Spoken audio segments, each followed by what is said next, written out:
We went to Kansas. We stopped in Kansas. Oh, so it is. Save that for when. I'd like to call to order the workshop for the month of February of the New York City Council. City of Taneytown, ask Councilman Vigliotti to lead us in the pledge. I pledge allegiance to the flag of the United States of America and to the republic for which it stands, one nation, under God, indivisible, with liberty and justice for all. Thank you, everyone, for coming tonight on this less than desirable weather night, but we're glad you're here. We do have a quorum. Councilman Frazier is here, I guess, and Mayor Pro Tem Foster decided she wasn't going to brave the elements. She wasn't feeling too well and thought maybe she better stay home, so we'll be able to accomplish our agenda without any difficulty, I'm sure. First item is the review of the minutes for January the 3rd and January the 9th regular meetings. Does anyone have any additions or corrections for these minutes? I do, actually.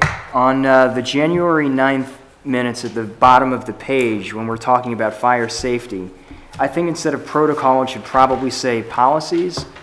And then it says that no action was taken, but I do seem to remember that there was a general consensus that we would like to have a look at the policies. Okay, thank you. And that was it for me. Anyone else? Yeah, I have, under the legal report, there's a part that's called, on the 9th of January, the attorney memo. January 9th? It says the attorney memo that was given out. This was not a memo. The attorney described it in watching the video as his opinion. It was an attorney opinion about the nativity scene. So you can't read this and find out what the memo was about, but it was about the efficacy or appropriateness of a nativity scene. And I would, on Monday, make a motion to correct that, because so somebody who read these minutes later on would be able to tell. And then just below that, it goes to fire safety. But in between that, there was a lengthy discussion about the scheduling order for the open meetings violation lawsuit. And that fact that a request had come and the response and this sort of thing. So I'd suggest that we just add another bold thing in there that says that the attorney reported on the scheduling order request that had come. There was discussion about how the appellate's father had died and things like that, if you recall that. And so those would be my two corrections there, because that's just totally omitted, and that lasted maybe four minutes or more. All right, well, you'll be able to have that opportunity on Monday night. Anyone else have any additions or corrections? All right.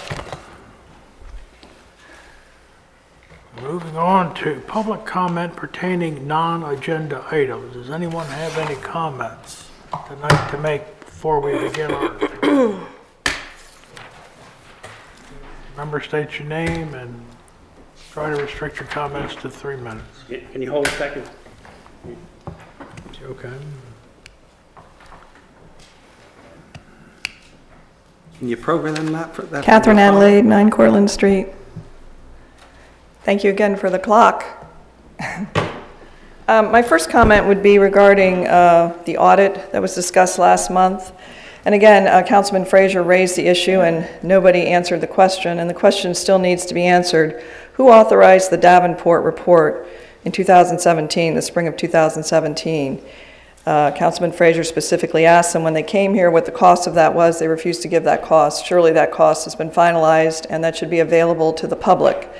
So I'd like to know how much it cost, if there's a line item in the budget, who authorized the money, who appropriated it, and how much it cost. If you recall, the question was not what you said, but the question was, where is it? And I said that it's included in the expenses in the audit. An audit is not a line-by-line thing. It's accumulation of the expenses and revenue.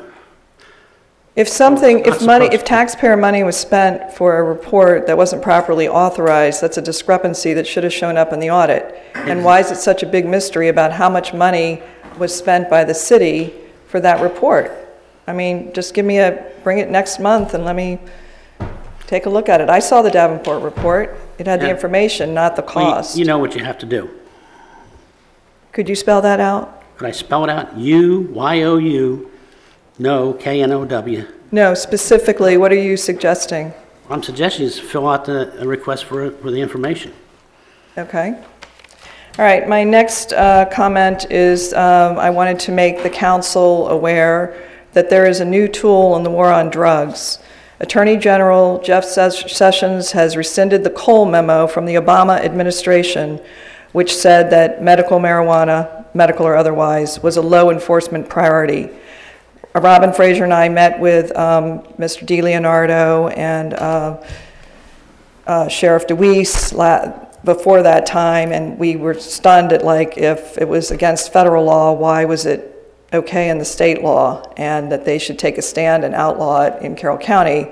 And again, they had quoted the Cole memo, which had said that it was illegal federally, but they weren't enforcing it. So that seemed to be an ethical consideration, not for me so much. So that memo that kept the enforcement has now been rescinded by Attorney General Jeff Sessions.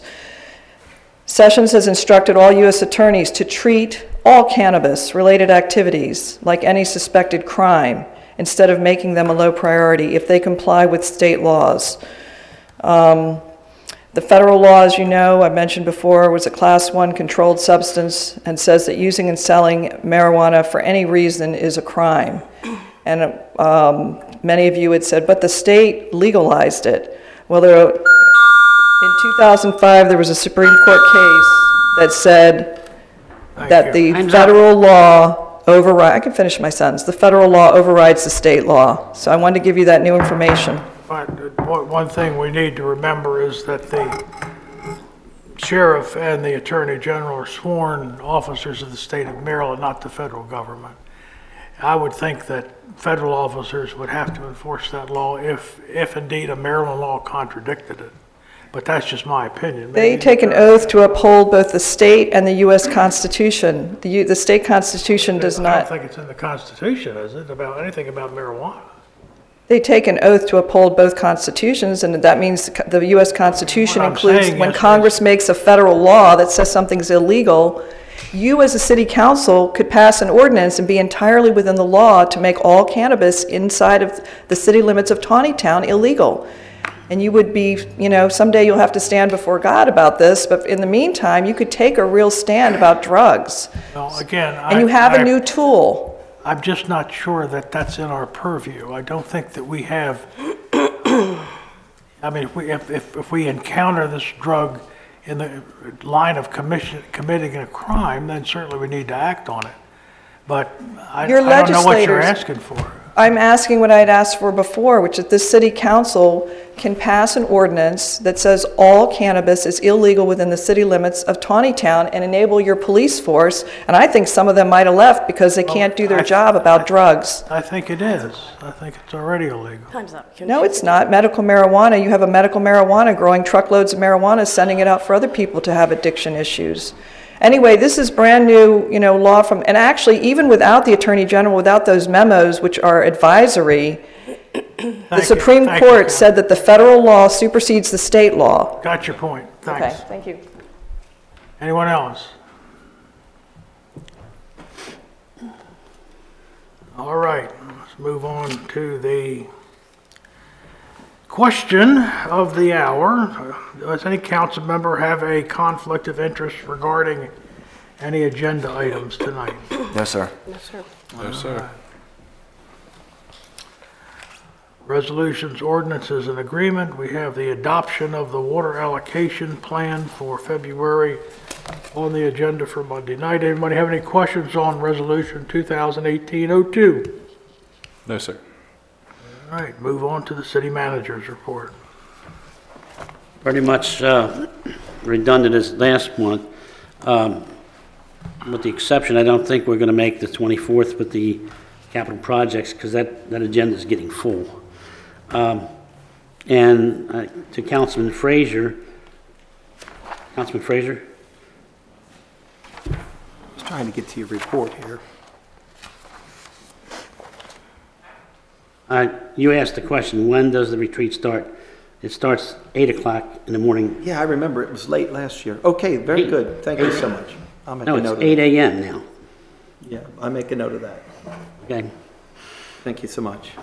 And I'm waiting to hear from Tony Stairs with regard to the visit.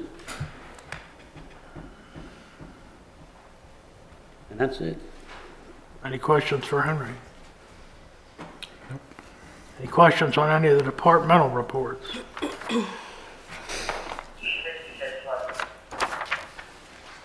All right, how about the legal report? We've got one item that's pending tonight for you, dealing with Meadowbrook, excuse me. They have a letter of credit reduction requests for 4A and 4B, and so that's later on your item. You have the details in your package, but the bottom line is they're further reducing it for the work that you authorized them to do a few meetings ago. And the Public Works Department and the city engineer have reviewed it and said that's all in line. Along with that, that's getting down to the point where the letters of credit are almost reduced to the maintenance level because they've done all the improvements for those sections, or most of those improvements for those sections. And as you recall, they were going to top coat the pavement before the winter so that the winter could pass, which is what we're doing now. So they have submitted an acceptance plan, and the city staff reviewed that, and they said that we don't really want a solid policy of this is how we do it across the board because some developments are larger than others. The acceptance plan, for example, for 4A deals with like 24 lots, which would be different than an acceptance plan for 400 lots. So we felt that we'd do it on a case-by-case basis. The reason why this is a novel concept for us is we haven't done one in any recent history. Carroll Vistas were all private, the roads and things like that, so there was no acceptance. Creekside still hasn't gotten their act together enough to give us the things we need to accept. So this will be the first one. And it's going to go something like this. We decided that April 15th, that would be a good day. Everybody remembers tax day. April 15th would be the day that winter ends, and that our crews can go out and do their punch list inspection of the top coats, the sidewalks.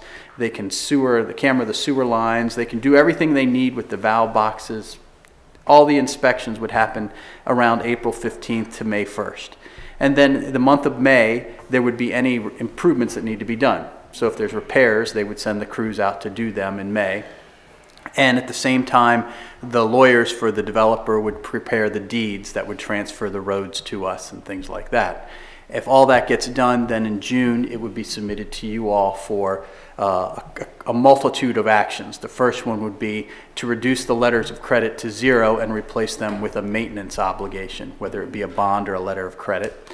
And that amount would be set based on the outstanding balance of the improvements. The second thing would be to take official action to accept the roads, because the city needs to accept these deeds after they're reviewed. So you'd be accepting those portions of the road right there. There seems to be some confusion with the residents out there regarding the roads, and the way city government roads work is once it's platted, they are called dedicated to the town. So we have a beneficial interest. There are roads for all practical purposes, because that's why we're allowing houses on that and UNOs, and that's why we put speed signs up. But they're deeded to the town, meaning we own them completely at the time of acceptance. So they've been dedicated, and then my plan would be in June, you would actually accept the deeds at that point in time. And at that point in time, then, we would consider those phases finished, the ones that he's requesting, and then he would be moving on to this next phase, which is phase 5. So that's positive news for the city, is that, I mean, things have to happen to make phase 5 go, but that would be the next rollover right into the summer where he would do phase 5 and start that type of work. So that's the plan with Meadowbrook. Any questions on that? Out of curiosity, you specify April 15th we'll recognize that as the end of winter for that purpose. Would it be of any benefit to specify a beginning of winter as we see it? For those who do this paving, we can say, you know, I have guess it by this date, that's the beginning of winter. I mean, I guess we could. We picked April 15th because Well, it makes sense. we yeah. knew what it was. Usually the asphalt plants always shut down at the winter months when it starts because it gets cold. And I would say that, you know, we don't want paving usually done after Thanksgiving. They used to say October, but now maybe global warming or something. But usually if they can't get it paved by Thanksgiving, then we don't want it paved because you're only asking for a problem. Right. So, yeah. The guideline for the asphalt is an ambient ground temperature of 68. Okay. Anyone else have any questions? All right, let's move into the new business section here. We have a financial report in our packets. Anybody have any questions on the financial report? None, that'll be up for approval on Monday night. How about the accounts payable? Anybody have any questions there?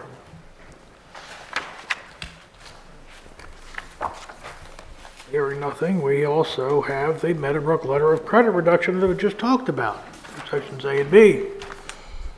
I trust all those questions have been answered too. All right. Moving right through the agenda here. It's now time for public comment on any items that appeared on the agenda. Does anyone have any public comment for items that appeared on the agenda? Marvin in the back. Go ahead. Catherine Adelaide, 9 Cortland. I have a comment to make about this conflict of interest. In order to assert a conflict of interest claim, there has to be an actual vote. Mere discussion about an idea that you're in favor of does not equal a conflict of interest. You could be in favor of many number of ideas and even vote on them, and it might not necessarily be a conflict of interest as long as because the second thing is there has to be an actual affirmative financial interest in the item being voted on. So number one is there has to be an actual vote. When you just talk about things and you say, I like this idea, I'm for this, even if there was a financial interest in it, it doesn't equal a conflict of interest claim against a fellow councilman. There has to be a vote. There has to be an affirmative financial interest in the item being voted on. Either it increases somebody's finances or it prevents a decrease of their finances. And thirdly, a conflict of interest is personal to each person. Regarding the nativity scene, an accusation was made by several people I don't that think that's on the agenda, Kevin. Sure it is. Where It is says conflicts of interest by council members regarding items, interest on the agenda items. Well, I don't see anything about nativity scenes here. Unless I'm missing something. It's just the general conflict of interest because there seems to be so much confusion about it. Anyway, regarding the nativity scene and the accusation of a conflict of interest, I just want to point out that when somebody provides $1 million liability for a project, that goes against their financial interest, okay? Like if something happened and they had to collect on that, their premiums would go up. So that is not an affirmative financial interest. That goes against their financial interest. Secondly, Councilman Frazier had nothing to do with this project. I was approached by an independent agency to facilitate that project.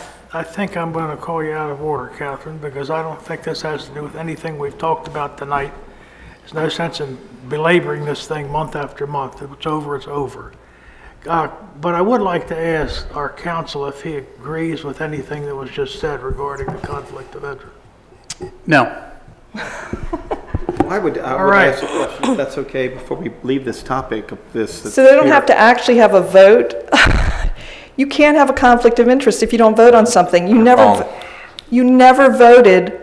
Incorrect. When you say here on agenda items, your conflict is when you're enacting legislation or doing other things about the conflict of interest. You never voted on the nativity scene as I presented it. Never. The vote does not make it the conflict of interest. But you have to have It's the making of motions to try to impact what is being done. and the actual vote. No, you're incorrect. No, I want to speak to this Thank before we leave you. this idea of conflicts of interest, because one thing was omitted in the statements we just heard, Mr. Mayor, and that is it's not just financial interest, but if a vote would increase your authority or power, that also could be a conflict of interest. It's not only financial gains and losses, but if you have a direct increase in I don't even think authority. that's implied, is it?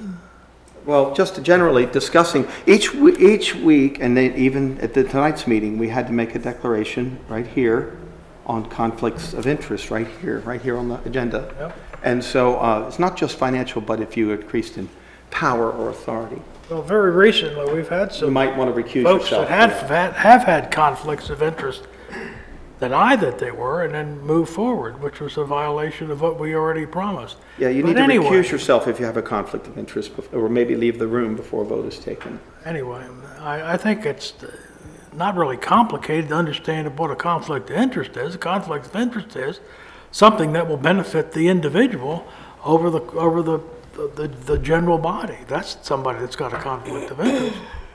And it could be, take any form you choose. Monetary, prestige, power, anything Prestige you or want. power. I just wanted to add that before we left the topic. All right. Marvin, did you have something to say? Mr. Mayor, this is going to be a short meeting. I was wondering if I could... Please. Marvin, come. I may not be allowed to do that when I ask you a question. No. But could I make a comment on an unagenda item that was just mentioned? Sure. That's what this time is for. Well, Yeah. okay.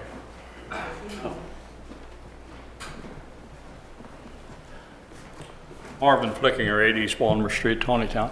Over the many months you talked about the marijuana thing, it was always said that it was a state law and that you felt you had to allow it in order to keep probably from being sued for not allowing it because it was state law. Now we hear that the federal government law supersedes the state.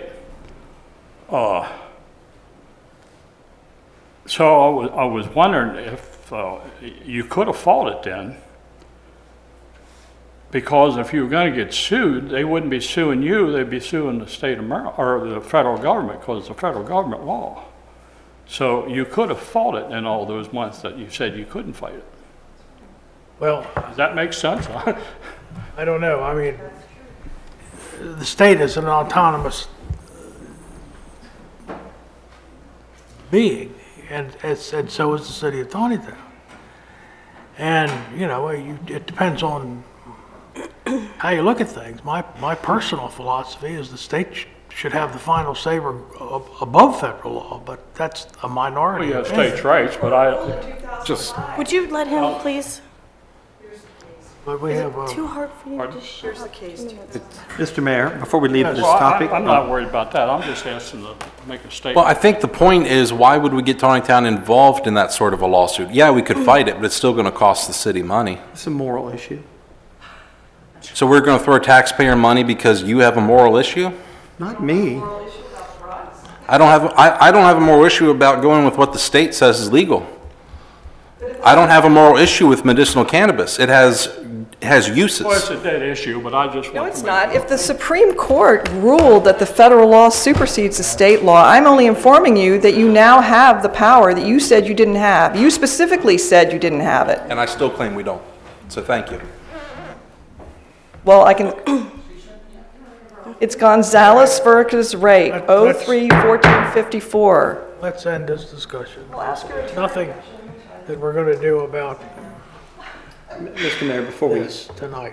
before we end the meeting tonight, I'd like to add a little vignette. We had a dispute with Martin O'Malley, and we met him at the, years ago at the governor's mansion there by Lawyers Mall, and he was perturbed with us, and he said, the state of Maryland created Carroll County. I have the votes in the legislature to uncreate it.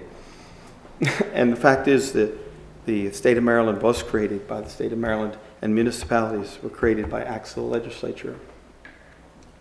Well, again, if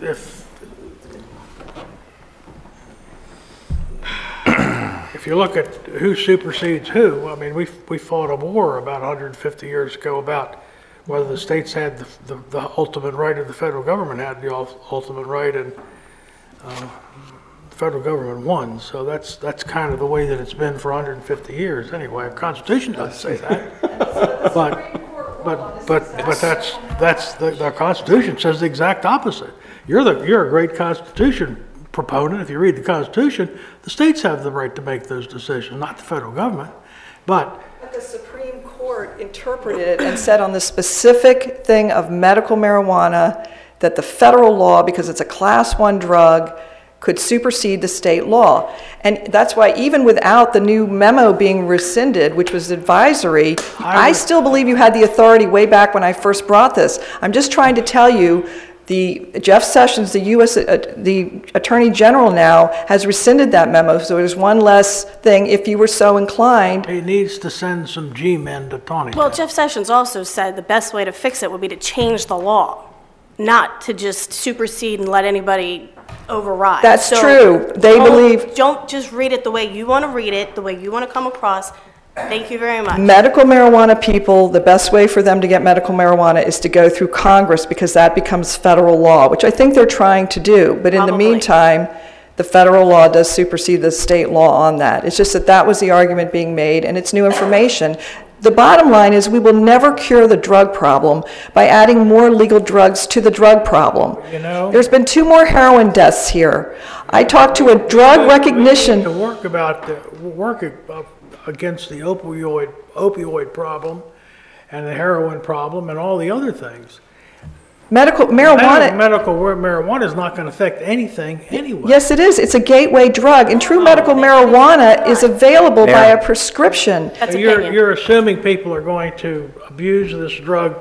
What do you think they've been doing? If there was no opioid crisis, I wouldn't be making such a statement about it. You could make a stronger argument. This opioid crisis is unbelievable. Every time I talk about Taneytown without saying anything, people say to me, they got a really bad drug problem. You know intellectually that you can't cure a drug problem by adding more drugs to it because you're the leaders. Did you know that we're the second safest city in the state of Maryland? Did you know that? Well, you tell that to the families who've lost kids off of opioids. Well, then tell it to the kids that are dying of cancer who need the medical marijuana. Why do you pick and choose your arguments? I'm not, Councilman. You are. No, I'm not. You are. Every time you guys have an argument, you pick and choose and change it to go with whatever it is you're blowing out your mouth that time.